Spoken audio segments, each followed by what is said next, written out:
اعوذ باللہ من الشیطان الرجیم بسم اللہ الرحمن الرحیم. I am Rana Arslan Ashraf from Law Institute بورے والا کیمپس. لاسٹ 2 لیکچر ہو چکے ہیں پاک اسٹڈی 9th کلاس کے حوالے سے بیٹا. تو 2 لیکچر میں سب سے پہلے ہم نے پیپر پیٹرن کے حوالے سے پڑھا تھا کہ پیپر پیٹرن جو ہے پاک اسٹڈی کا پیپر کتنے مارکس کا ہوگا, کہاں سے کتنے نمبر کا سوال ہوگا. اس کے بعد ہم نے نظریہ, سب سے پہلا ٹاپک جو شروع کیا فرسٹ چیپٹر سے پاکستان کے نظریاتی اساس. اس میں سے سب سے پہلا جو ہمارا ٹاپک تھا وہ تھا نظریہ, کہ نظریہ ہے کیا, اس کی ڈیفینیشنز کے بارے میں جانا. اور آج جو ہمارا ٹاپک ہے, آج کا جو عنوان ہے, تیسرا لیکچر ہمارا جو ہے وہ ہے نظریے کے ماخذ,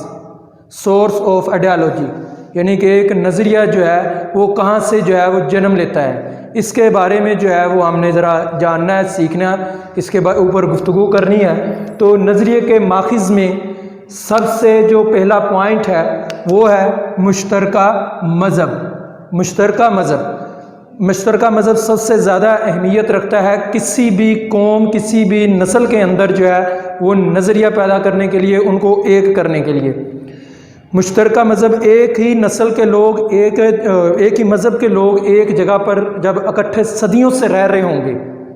ایک مذہب کے لوگ, توجہ کے ساتھ ذرا, ایک جگہ پر صدیوں سے رہ رہے ہیں یا کافی عرصے سے وہ رہ رہے ہیں, تو ان کے درمیان جو ہے وہ ایک نظریہ پیدا ہوتا ہے, چاہے ان کے درمیان اختلافات چاہے کتنے بھی کیوں نہیں ہیں, لیکن کیونکہ مذہب ان کا ایک ہے, اس وجہ سے ان کے درمیان ایک ہی قسم کا نظریہ پیدا ہوگا, 2 نظریے پیدا نہیں ہوں گے. مسلمان جو ہے, مسلمان کا نظریہ ہے اسلام, ہندو کا نظریہ ہے ہندوازم, یورپ نظریہ عیسائیت کے مطابق جو ہے وہ زندگی بسر کرنا چاہتا ہے, جاپان جو ہے نظریہ بدھ مت کے مطابق زندگی بسر کرنا چاہتا ہے. اس طرح ہر نسل جو ہے یا ہر بر اعظم میں جتنے بھی مذاہب والے ہیں وہ اپنے اپنے مذہب کے مطابق زندگی بسر کرنا چاہتے ہیں. کیوں؟ کیونکہ مذہب جو ہے وہ آپ کی پوری جو ہے وہ آپ کی معاشرتی زندگی کو بدل کے رکھ دیتا ہے. مذہب چند عبادات کا نام نہیں ہے کہ چند عبادت آپ نے ادا کر لی ہیں تو بیٹا وہ اس کو آپ کہہ دیتے ہیں جی کہ وہ مذہب ہے. مذہب آپ کی پوری زندگی کو بدل کے رکھ دیتا ہے. اب اس کی مثال جو ہے وہ یہیں سے لے لیں, ایک سچی مثال, حقیقت, کہ آپ صبح کو اٹھتے ہیں تو آپ جو ہے وہ نماز پڑھنے جاتے ہیں. ایک مسلمان کا بچہ جو ہے وہ نماز پڑھنے جائے گا مسجد میں, قرآن پاک کی تلاوت کرے گا, اور اس کے بعد باقی آنے والی نماز جو دن میں ہے ان کو ادا کرے گا, اور نماز کے ساتھ ساتھ روزہ, زکوٰۃ, حج, اور سب سے بڑی بات کہ اللہ تعالیٰ پر یقین, اور اللہ تعالیٰ کے آخری نبی اور 1,24,000 پیغمبروں پر یقین, اور آخری نبی پر بھی حضرت محمد صلی اللہ علیہ وآلہ وسلم کے اوپر جو ہے وہ یقین رکھتا ہے وہ. تو جبکہ دوسرا مذہب جو ہے نظریہ عیسائیت جو ہے وہ اس کو بالکل بھی اڈاپٹ نہیں کرے گا, اور اگر وہ اس کو اڈاپٹ کرے گا تو اس کی معاشرتی زندگی بدل جائے گی. اس لیے ہر جو نظریے والے ہیں, اسلام والے ہیں, عیسائیت والے ہیں, جو بدھ مت والے ہیں, وہ اپنے اپنے مذہب کے مطابق اپنی معاشرتی زندگی کو پروان چڑھانا چاہتے ہیں, کیونکہ ان کے بغیر ان کا گزارا نہیں ہے. ایک مسلمان کا گزارا نہیں ہے. کوئی نظریہ اسلام کہ ہے وہ مسلمان لیکن وہ زندگی جو ہے وہ اڈاپٹ جو ہے وہ مغرب والوں کی کرے, وہ زندگی اپنائے ہوئے جو ہے وہ مغرب والوں کی ہے, اس سے اس کی زندگی جو ہے وہ ساری کی ساری جو ہے اس سے خرابی آئے گی اور اس کی آخرت خراب ہوگی. تو مشترکہ مذہب جو ہے کسی ایک جگہ پر بہت زیادہ تعداد میں ایک ہی مذہب کے رہنے والے جب ہوں گے تو ایک نظریہ جنم لیتا ہے. اس کے بعد دوسرا پوائنٹ ہے مشترکہ نسل. مشترکہ نسل جو ہے, ہم نسلی جو ہے یہ ایک مضبوط بندھن ہے. مشترکہ نسل نے ہم کو ایک دوسروں کے ساتھ خونی رشتوں کے ساتھ جو ہے وہ منسلک کیے ہوئے ہیں. اس ہم نسلی کی وجہ سے, مشترکہ نسل کی وجہ سے اخوت اور بھائی چارہ جو ہے وہ پروان چڑھتا ہے. تو مشترکہ نسل, ایک ہی جگہ پر ایک ہی نسل کے لوگوں کا ہونا, یہ بھی نظریے کو جنم دیتا ہے. اس کی مثال آپ یہاں سے دیکھ لیں کہ آپ اپنے دادا کی طرف سے یا نانا کی طرف سے کہ ایک خونی رشتہ ہے آپ کا, آپ کے دادا کے ساتھ جو ہے بلڈ ریلیشن ہے. تو آپ کے مختلف باتوں پر اختلافات ہو سکتے ہیں گھروں میں, لیکن جب کوئی کسی اہم بات کے اوپر آپ لوگ گفتگو کرنا شروع کرتے ہیں تو سب کا اینڈ میں رائے سب کی مختلف ہوتی ہے، لیکن اینڈ میں جو ہے ایک سوچ نکلتی ہے، سب ایک بات کو لے کر اٹھتے ہیں کہ جی ہم نے یہ کرنا ہے۔ وہ ایسا کیوں ہے؟ کیونکہ وہ آپ ایک نسل کے ہیں، دو نسلوں کے ہوں گے تو آپ کے درمیان وہ پیار محبت جو ہے وہ ہوگا تو ضرور، لیکن اتنا نہیں ہوگا جتنا آپ کا اپنی نسل کے ساتھ ہے۔ ایک ہی نسل کے لوگوں میں پیار محبت انسیت زیادہ ہوتی ہے، جبکہ دو نسلیں ہوں گی، سامنے ایک اور نسل ہے، میں ایک اور نسل سے ہوں، تو دو نسلوں کے درمیان جو ہے وہ بات شاید طے نہ پائے، وہ نظریہ جو ہے جس کو ہم معاشرے میں لانا چاہتے ہیں، قائم کرنا چاہتے ہیں، وہ شاید نہ ہو، کیونکہ اس کی تھنکنگ اور ہے، میری سوچ کچھ اور ہے، دونوں کی سوچ آپس میں نہیں ملتی، اور نظریہ ایک سوچ کا نام ہے۔ تو ایک ہی نسل کے لوگوں کے ہونے کی وجہ سے ایک ہی جگہ پر صدیوں سے رہ رہے ہوں ایک نسل کے لوگ ایک جگہ پر، تو ان کے درمیان جو ہے وہ ایک نظریہ جنم لیتا ہے۔ تیسرا پوائنٹ ہے مشترکہ زبان و رہائش۔ یہاں پہ اس پوائنٹ میں دو باتیں بتائی گئی ہیں، زبان اور رہائش۔ اب پاکستان کی مثال آپ دیکھ لیں، پاکستان میں مختلف زبانیں بولی جاتی ہیں، اردو بھی بولی جاتی ہے، پنجابی، سندھی، بلوچی، پشتو، اس کے علاوہ براہوی، ہندکو، کشمیری اور دیگر زبانیں بولی جاتی ہیں۔ لیکن ایک چاہے اس یہاں پہ ایک چھوٹی سی بات آپ کو بتاتا چلو کہ ایک لیکچر میں آپ کو دے رہا ہوں، میں جو ہے ایک پنجابی بولنے والا بندہ ہوں اور سامنے جو ہے وہ ایک اردو بولنے والا ہے یا سندھی بولنے والا، اس کو نہیں پتا کہ یہ پنجابی زبان کیا ہوتی ہے، میں چاہے جتنا مرضی اچھا لیکچر دے کر چلا جاؤں اس کو سمجھ نہیں لگے گی میری بات کی ایک لفظ کی بھی۔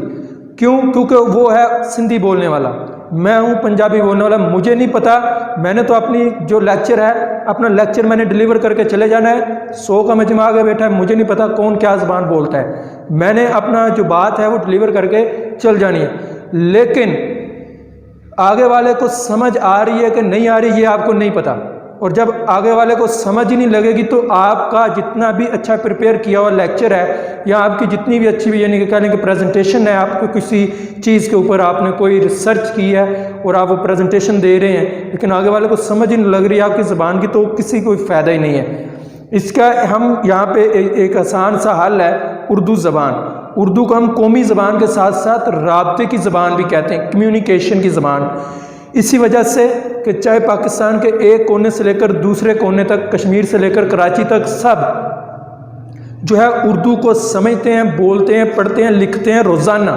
جبکہ پنجابی، سندھی، بلوچی اور پشتو ہر کسی کو آنے والی زبان نہیں ہے، لیکن اردو ایک ایسی زبان ہے جو کہ قومی زبان کے ساتھ ساتھ رابطے کی بھی زبان ہے، اور اردو زبان میں آپ اپنا لیکچر دے کر آپ بچے کو اچھی طرح سے سمجھا سکتے ہیں۔ اسی طرح ایک ہی جگہ پر ایک زبان بولنے والے جب ہوں گے تو ان کی جو فیلنگز ہوں گی، ان کے جو یعنی کہ جذبات، احساسات ہوں گے جو آپ کے ہوں گے، وہ دوسرا بندہ سمجھ لے گا جب وہ بھی آپ کی زبان بولنے والا ہوگا، چاہے آپ کے درمیان اختلافات ہوں، لیکن آپ اپنے جذبات، احساسات بول کر اس کو بتا سکتے ہیں، سمجھا سکتے ہیں۔ آگے ہے رہائش۔ ایک جگہ پر رہائش کے ایک معاشرے میں ایک ہی نسل، مسلمانوں کی نسل اگر وہاں پر آباد ہے تو چاہے وہ پنجابی ہے، سندھی ہے، بلوچی ہے، پٹھان ہے، کوئی بھی ہے، لیکن کیونکہ وہ مسلمان ہیں اور ایک ہی جگہ پر رہ رہے ہیں تو ان کے درمیان ایک نظریہ جو ہے وہ جنم لے گا۔ اس کے بعد ہے مشترکہ سیاسی مقاصد۔ دور حاضر کی جتنی بھی قومیں وہ اپنے مشترکہ سیاسی مقاصد حاصل کرنے میں لگے ہوئے ہیں، اور جس تاکہ وہ اپنی قومی بقا جو ان کی زندگی جو ہے اس کو محفوظ کر سکیں، اور مشترکہ سیاسی مقاصد اور مشترکہ نظریات جو ہے یہ دونوں ایک کب ہو سکتے ہیں؟ جب آپ کا جو ہے نظریہ ایک ہوتا ہے۔ ایک نظریہ ہونے سے فکری ہم آہنگی جو ہے وہ پیدا ہوتی ہے مشترکہ مقاصد میں اور مشترکہ نظریات میں۔ آپ کا نظریہ ایک ہے تو آپ ایک مقصد، سب ایک مقصد حاصل کر سکتے ہیں، پورے کا پورا معاشرہ۔ آپ کے سوچ میں فرق ہے، معاشرے میں کسی کی کوئی اور سوچ ہے، کسی کی کوئی اور سوچ ہے، سیاست میں ایک جماعت جب کوئی ملک کے اوپر کوئی مسئلہ آتا ہے تو کوئی اور جھنڈا اٹھا لیتی ہے، دوسری جماعت کوئی اور جھنڈا اٹھا لیتی ہے، تو اس سے آپ اپنے مقاصد حاصل نہیں کر سکیں گے، کیونکہ جب آپ نے اپنے مقاصد حاصل کرنے ہیں قومی بقا کے لیے تو پھر آپ کو اپنی سوچ ایک کرنی پڑے گی، اور وہیں سے پھر آپ کا نظریہ جنم لیتا ہے۔ جب آپ لوگ اکٹھے ہوتے ہیں، متحد ہوتے ہیں، یکجا ہوتے ہیں، تو آپ کے درمیان ایک نظریہ پیدا ہوتا ہے اور آپ وہ مشترک مقاصد جو ہے ان کو حاصل کر سکتے ہیں۔ اس کے بعد ہے لاسٹ پوائنٹ ہمارا مشترکہ رسم و رواج۔ رسم و رواج میں کلچر بھی ہے۔ اب ہم بات کرتے ہیں مشترکہ رسم و رواج پر۔ ہر دور میں مشترکہ نظریات میں یا نظریات کے جنم لینے میں جو ہے وہ رسم و رواج کا بڑا عمل دخل رہا ہے۔ مشترکہ نظریات کی وجہ سے آپ کے جو ہے ثقافتی اور فکری اعتبار سے ہم آہنگی پیدا ہوتی ہے۔ ثقافت کا تعلق رسم و رواج سے بہت زیادہ ہے، کیونکہ رسم و رواج ہی ہمارا اصل میں ثقافت ہے، اور ثقافت ہی ہمارا رسم و رواج ہے۔ ثقافت کو ہم کل کا نام دیتے ہیں کہ سب کچھ ہے ہمارا ثقافت۔ ثقافت کا جب ہم اکثر جو ہے یہ رسم و رواج کی ہم بات کرتے ہیں تو ہمارے ذہن میں صرف ایک دو چیزیں آتی ہیں کہ ہمارا لباس کیسا ہے یا ہمارے خوراک کیسی ہے۔ ان دو چیزوں کو ہم کلچر کا نام دے دیتے ہیں، جبکہ یہ دو تین چیزیں جو ہیں یہ کلچر کا نام نہیں ہے۔ کلچر میں آپ کی معاشرتی قدریں بھی ہیں کہ ہم نے اپنے بڑوں کا احترام کرنا ہے، چھوٹوں پر شفقت کرنی ہے، خواتین کو احترام کی نظر سے دیکھنا ہے۔ اس کے بعد ہماری خوراک، کہ ہمارے خوراک کیا ہے،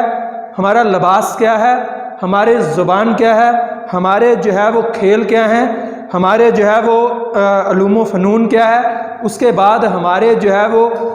مذہبی تہوار وہ کیا ہیں، اس کے بعد ہمارے عرس اور میلے،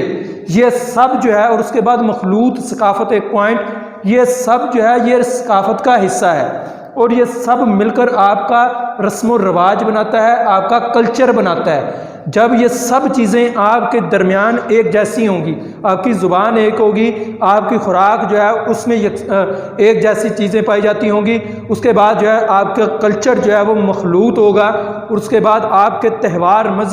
مذہبی تہوار جو کہ مین پوائنٹ ہے وہ بھی آپ کے ایک جیسے ہوں گے، جس میں عید الاضحیٰ، عید میلاد النبی، عید جشن میلاد النبی، اور اس کے بعد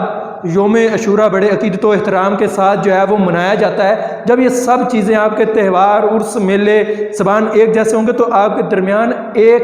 سوچ، ایک نظریہ جنم لے گا، اور آپ کے درمیان ایک فکری اعتبار سے بھی آپ ایک ہی سوچ سوچیں گے، ایک ہی چیز آپ کے ذہن میں آئے گی۔ جبکہ آپ کے درمیان کلچر کا ڈفرنس ہے، چاہے آپ ایک ملک میں رہ رہے ہیں یا دوسرے ملک والے ہیں، کلچر کا ڈفرنس ہے تو آپ کے درمیان نظریات میں یکسانیت نہیں ہو سکتی، چاہے وہ دوسرا ملک چاہے اسلامی کیوں نہیں ہے۔ لیکن ہو سکتا ہے کہ بعض موقعوں پر وہ آپ کا ساتھ نہ دے، کسی ایک موقع پر، اسلامی موقع پر تو وہ آپ کا ساتھ دے دے، لیکن ہو سکتا ہے کچھ موضوعات ایسے ہوتے ہیں جہاں پر وہ آپ کا ساتھ نہ دے، حالانکہ وہ آپ کا اسلامی بھائی ملک ہے۔ تو ایک ہی ملک کے لوگوں میں، یا کہہ لیں کہ ایک ہی جگہ پر لوگ جب صدیوں سے رہ رہے ہیں تو وہاں پر رسم و رواج ڈیفینیٹلی ایک جیسا ہو جاتا ہے، اور اس رسم و رواج کے ایک جیسے ہونے کی وجہ سے جو ہے وہ نظریہ جنم لیتا تھا۔ اور یہ ہے ہمارا آج کا ٹاپک، نظریے کے ماخذ۔ امید ہے آپ کو یہ پسند آیا ہوگا کہ نظریے کے ماخذ کے بارے میں، اور آپ کے لائن کے اوپر ہماری کومنٹس نمبر ہے، کانٹیکٹس نمبر ہے، اس کے اوپر آپ ہمیں بتا سکتے ہیں کہ ہمارا لیکچر آپ کو کیسا لگا، فیڈ بیک دے سکتے ہیں، جس طرح آپ نے ہمارے پچھلے لیکچر کے بارے میں بھی بتایا، جس سے ہمیں دیکھ کے اندازہ ہوا کہ ہمارے اسٹوڈنٹ کو جو ہے اس سے سمجھ لگ رہی ہے اور بہت اچھا لگ رہا ہے کہ بچے جو ہے اس میں دلچسپی لے رہے ہیں۔ اور آج کا ٹاپک نظریے کے ماخذ، اس کے بارے میں بھی ضرور بتائیے گا۔ اوکے، اللہ حافظ۔